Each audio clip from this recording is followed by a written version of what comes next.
Hello সবাইকে, চলে এলাম আবারও একটা মিনি ভ্লগ নিয়ে।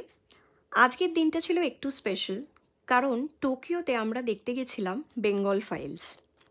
দুঃখের বিষয় এই সিনেমাটা কলকাতায় রিলিজ হয়নি, যদিও এখন বেশ কয়েকটা জায়গায় রিলিজড হচ্ছে। কিন্তু আমার ভীষণ ভালো লেগেছিল এটা দেখে যে জাপানে একটা স্পেশাল স্ক্রিনিং হয়েছিল, আর আমরা সেটা দেখার সুযোগ মিস করিনি। আমাদের বাড়ি থেকে অনেকটা দূরে সাইতামা বলে একটা জায়গায় এই স্পেশাল স্ক্রিনিং হয়েছিল। ট্রেন থেকে নেমে আমাদের ক্যাব করে অনেকটাই যেতে হয়েছিল, আর ফাইনালি এই যে আমরা থিয়েটারে পৌঁছে গেছি। কোনো রাজনীতির যুক্তিতর্কে আমি যেতে চাইছি না, আমরা গিয়েছিলাম এক্সপিরিয়েন্সের জন্য আর অনেক কিছু অজানা তথ্যকে জানার জন্য। বয়স বাড়ার সাথে সাথে সত্যিই মনে হচ্ছে কতটা অজানার দুনিয়ায় আমরা বাস করছি।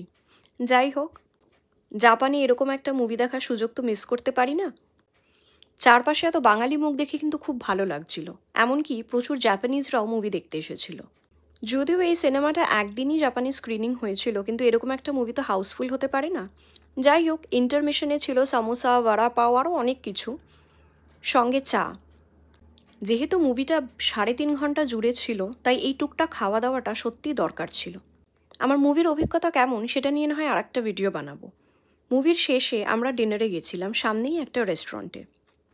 এখানে একটা অদ্ভুত জিনিস হলো, এই যে ভদ্রমহিলাকে দেখছেন, উনি হাতে তৈরি করে এই ন্যাপকিনের ব্যালেরিনা আমাকে এসে হঠাৎ দিল। এখানে স্থানীয় লোকেরা কিন্তু ফরেনারদের সাথে খুব একটা কথা বলে না, কিন্তু ওনার এই ছোট্ট উপহারটা আমার দিনটা একেবারে স্পেশাল করে তুলেছিল। আজ তাহলে এখানেই শেষ, সবাই ভালো থেকো।